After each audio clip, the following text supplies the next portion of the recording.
दिवाळीच्या सुट्ट्या म्हटल्या की मामाचं गाव आठवतात, म्हणूनच आज मी माझ्या मामाच्या गावाला जाण्यासाठी निघाली आहे. आणि मी माझं सगळं आवरून झोपलेले होते, त्यात पप्पा आले. नंतर ते बोलता की आपल्याला निघायचे, म्हणून मग आम्ही निघालो. आणि मम्मीने तिचं सगळं ओवाळण्याचं सामान तिकडेच घेऊन टाकलं. आम्ही गावाच्या थोड्यासाच पुढे निघालो होतो, त्यानंतर एवढा जोरात पाऊस सुरू झाला और उसके बाद आम्ही पोहोचलो संभाजीनगरला. आणि तिकडे एवढं जास्त ट्रॅफिक बघून माझ्या पेटूला भूक लागली, म्हणूनच मग आम्ही डोसा खाण्यासाठी गेलो. आणि इकडे मम्मी पप्पा नव्हते आमच्या सोबत, ते चहा घेण्यासाठी गेले होते.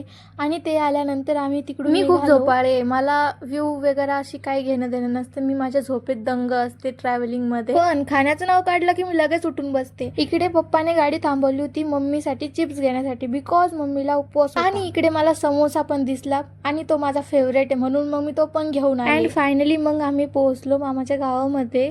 आणि तिकडे जाऊन मग सगळ्यांना भेटलो. त्यानंतर सगळे इकडे गप्पा मारत बसले होते.